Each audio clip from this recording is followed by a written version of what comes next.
Hello all, it's your off-grid homesteader friend coming to you from Canada. Today is garlic day. We have harvested our garlic. We have dried it. We have cut the stems off and stored it. And today is the day that we're going to be separating the cloves from the bulbs and putting them in the ground. Garlic is one of the first plants that go in the garden in the soil, the earliest I mean. So in this case it's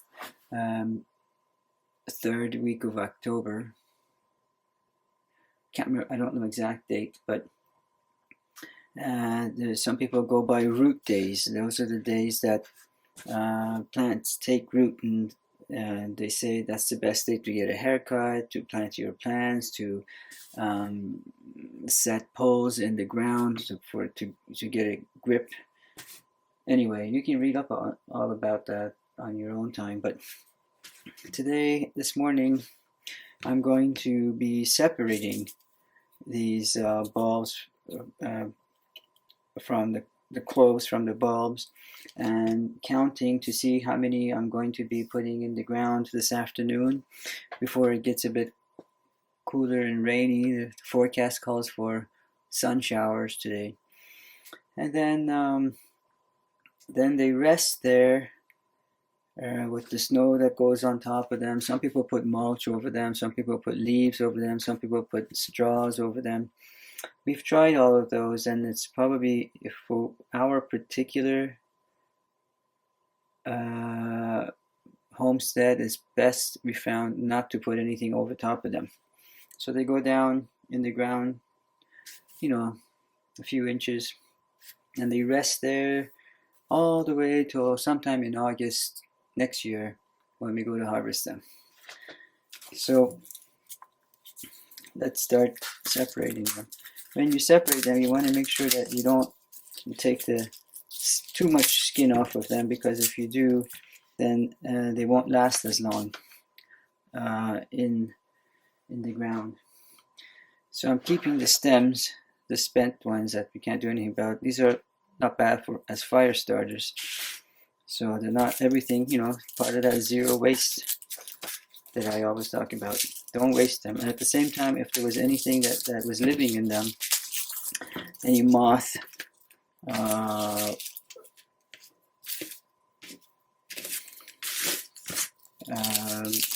nests or anything, then they get burnt in the fire, as opposed to if you put them in your compost, which you also don't want. So the skins goes into my compost bin, and the bulbs here. So if you notice, these bulbs are fairly big. The bigger the bulbs are, the bigger your yield is, the more valuable, if you want to sell them, would be, as opposed to small bulbs, which we eat ourselves. That's what farmers do. You don't, folks in the city, we never knew. Anything that they're not desirable to the shoppers, the farmers themselves eat. It's always been like that. Meat, vegetables, plants, anything. So what you're looking for is the bulbs with the biggest cloves to plant, and or bulbs that have the most number of cloves. So in this case, 2, 4, 6 of them. I've even, I think, seen with 8. But it's not so much the 6, the number that counts. It's like how big of each clove is. So this is like an average size. But this is same size basically, but there's only 3 cloves in it. So they're both good. But the best is if you can find a big bulb that has 6 or more. cloves in it. That's the holy grail. This is a better example. So this one has 5, but they're fairly big. This one has, what did I say, 2, 4, 6, but they're smaller. If you can tell the difference. I'm still going to use that one because you don't get to have everything you want. It's you use what you have. So once I get a bunch of tens, group of tens, I separate them so it's easier to count. 2, 4, 6, 8, 10. 2, 4, 6, 8, 10. And then when I have, say, 100, I put them in a bag, so then I don't have to count them again. Even a bulb of 2 large ones is still fine. Of course, you want the bigger ones, like this one's 5, but I'll wait on those to see if I don't have enough big bulbs with lots of cloves. Then I'll go to the small ones. But you don't want to break them up if you don't need them. Every year we plant something like 400 or so of these cloves, and if each one produces a minimum of 3 or average of 3, so some 2, some 4 or 5, then you just multiply each one by that's the yield that you get by, say, 3. So if you plant 400 times 3, 1200 single ones. Sorry, 1200 single bulbs. What is that? What's that? 2, 4, 6, 8, 10. That's 30. This is a 4, but one gigantic one in there, which is brilliant. You want to make sure you don't bruise them. Look at the size of this guy. Wow. You want to make sure you don't bruise them. You want to make sure you don't have any nails. It's best not to have nails anyway if you work in the farm for that or for many other reasons. Some of you know why. But if your nail gets cuts into one of them, bruises them, then they won't last as long going into the ground once they're in the ground. You're susceptible to diseases or cold or whatever. Make sure you keep as much skin as you can left on them. It doesn't look like it's much, and you think it's too thin. What kind of a protection is that? But really, you'll be amazed.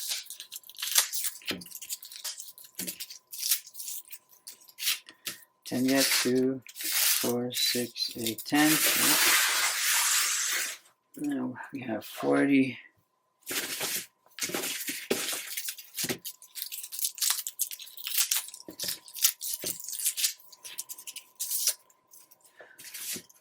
So I'm hoping you're having a wonderful fall wherever you're at.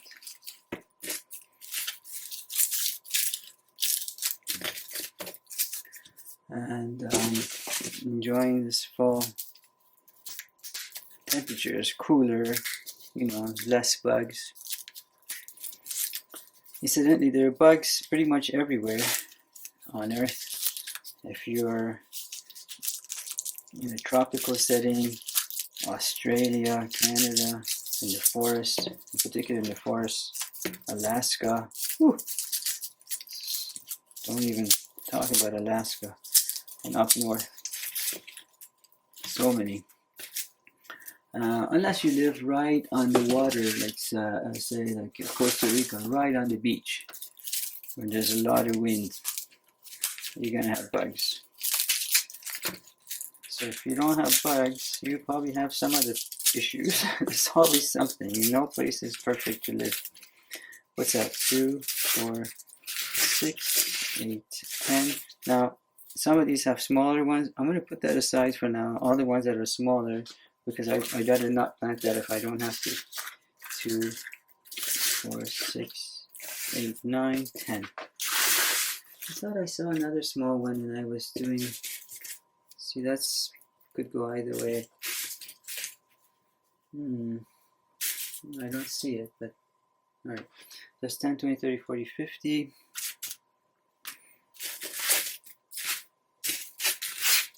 Let's get rid of this pile of skins. Tidy up as we go. Oh, this is a big one.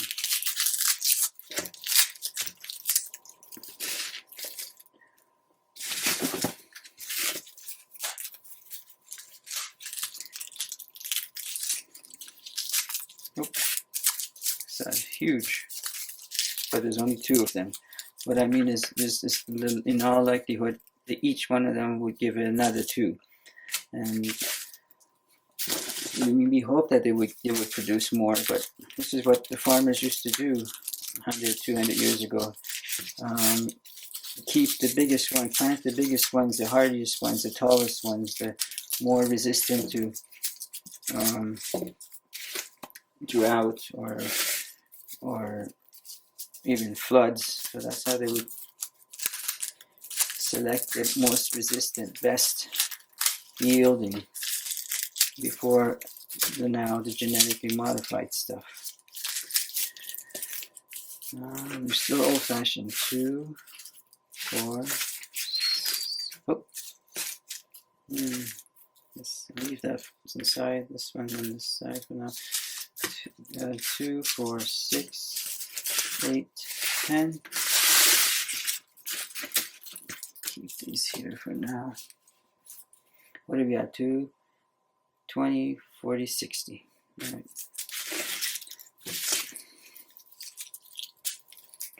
If there are any ones that are bruised, or when you were pulling out they got damage in any way, you don't want those back in the ground. You eat those.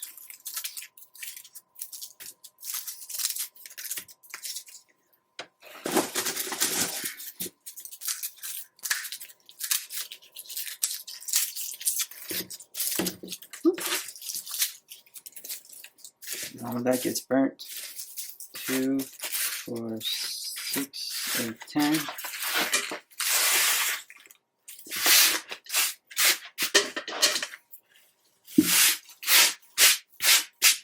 Tidy up.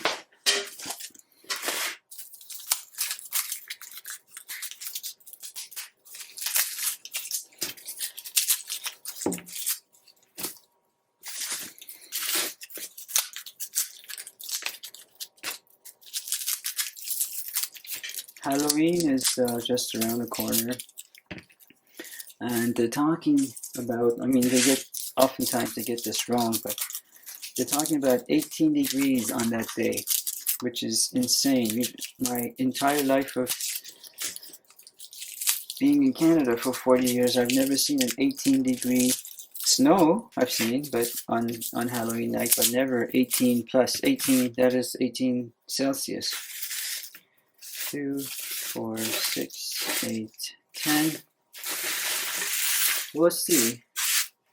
But it's getting warmer everywhere.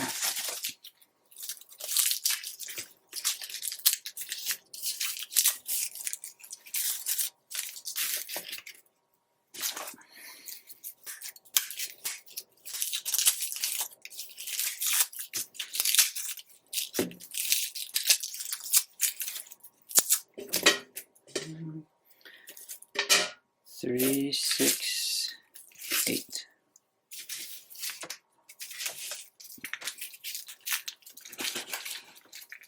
I want to show you one that's gone bad.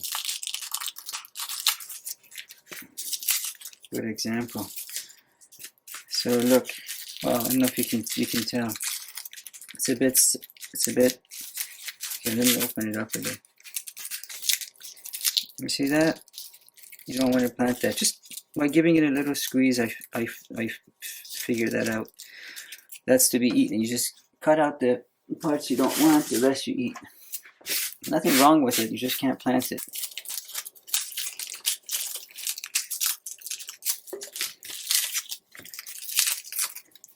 So what are we at now? 3, 6, 9, 10.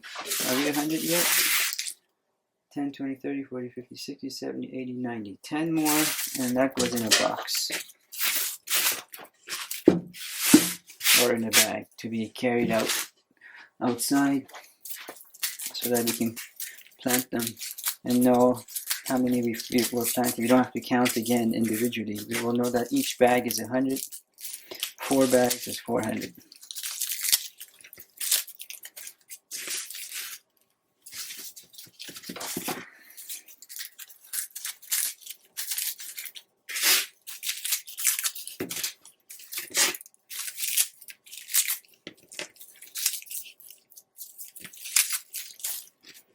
Two, 4, 6, 8, 9. I need one more. And then we'll box that, just that one. Or bag it.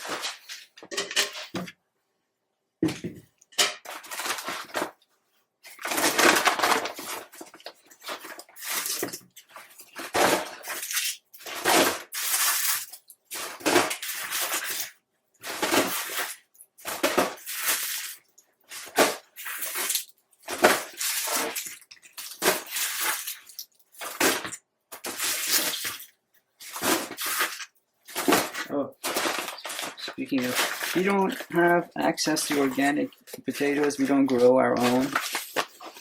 But there's a place here in New Brunswick, it's called Eco Spuds. They don't use, they don't spray, they try to grow as naturally as they can, plus they use solar for their power. So we 100%, so we support these folks, because not just because they're local, but also because they're using solar and they're not using pesticides and herbicides, and because potatoes are there's something called potato bug, potato beetle. New Brunswick is a big potato producer, and in fact, some of you know about McCain's Foods. That's actually headquarters only less than a half hour away from us. So they're gigantic. They sell in 140 countries. But all of what they sell in Canada, my understanding is that it's either genetically modified or conventionally grown. Whereas in Europe, their European customers don't want genetically modified. So funny how here they can sell it, but over there they can't. I wish our government was more with it.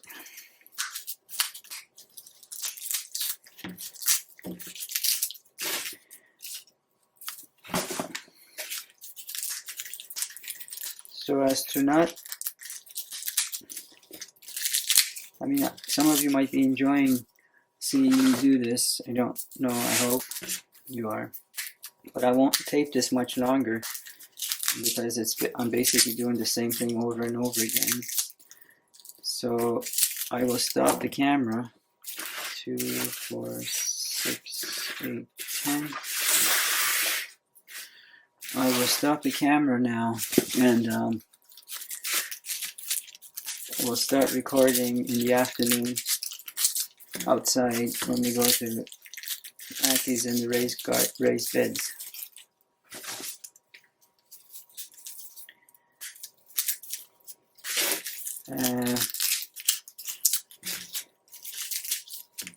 You can share these videos and watch these videos with your kids. They're fairly clean. I try to keep them clean. And maybe not that one. But they're, wholesome. You can see the ways of how folks used to do things back in the old days, and not before the industrialization. 2, 4, 6, 8, 10. 2, 4, 6, 8, 9. Or if you're a teacher, you might want to share this with your class. Whoop. That's 10. So they can see how things are grown, not on an industrial scale at someone's house, and people can do this in their own home. You don't need a lot of space for garlic. Garlic isn't something that spreads. It just goes up, but it doesn't like sharing its soil with anything. No, nothing else. It's not one of those companion things that you can grow with. And you can learn something, and I would think that it's better than watching, whatever else that's not as educational or time-honored. 2, 4, 6, 8, 10. Now we have 10, 20, 30, 40. Let's get rid of some of this.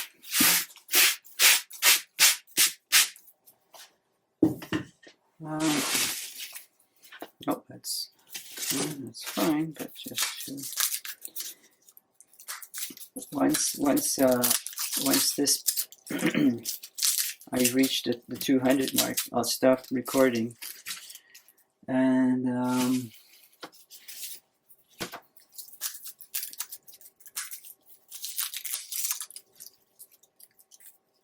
okay, so this is an example of something that can go either way.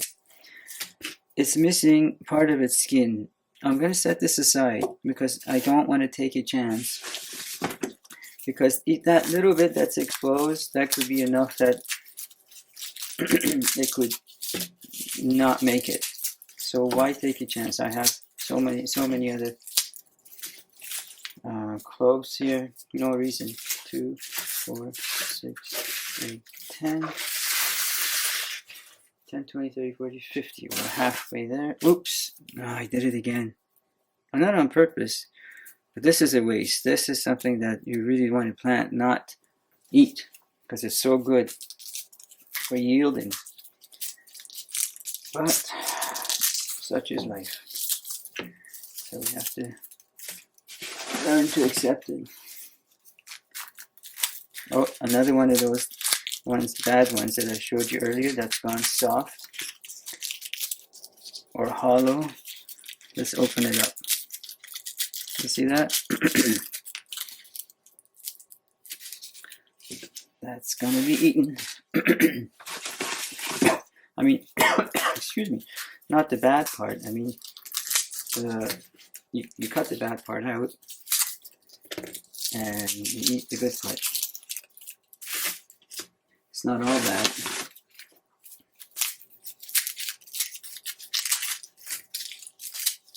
So next time you go to a supermarket, you can, kids, if you're watching this, you can tell your parents that you know how garlic is, the process of growing garlic. I mean, we haven't gone into ground yet. 2, 4, 6, 8, 10.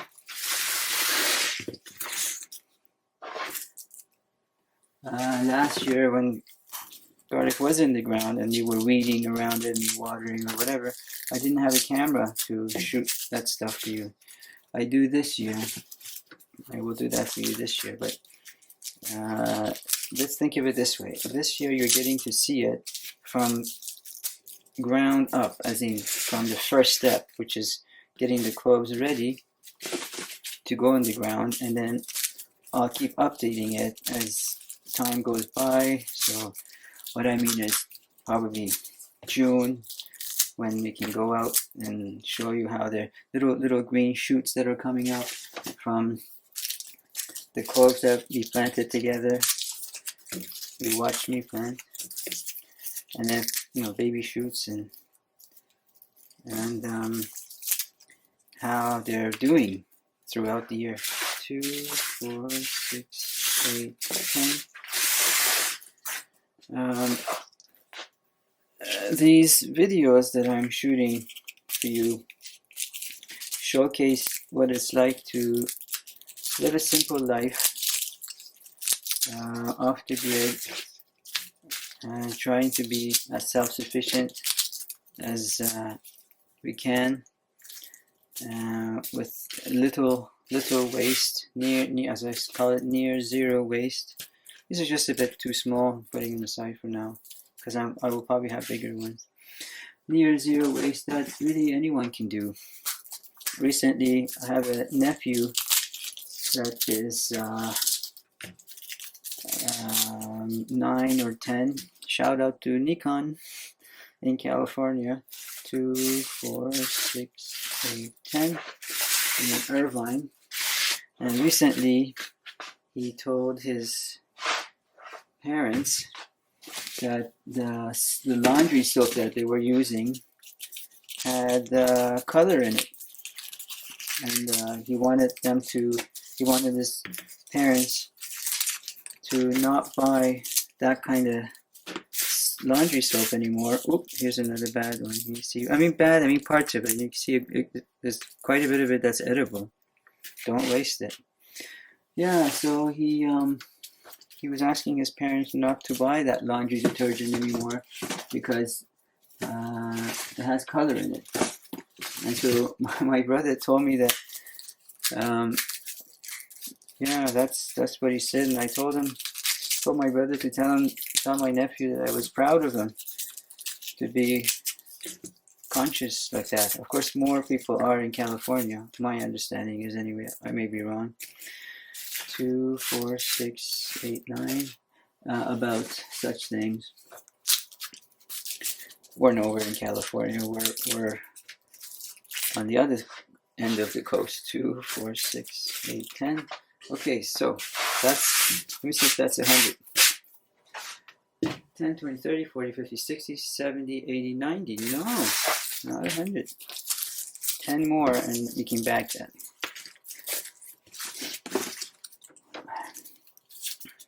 Yeah, so I'm very proud of them for trying to look after.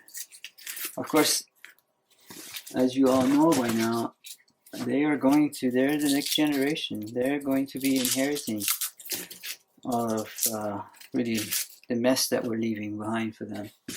And if we don't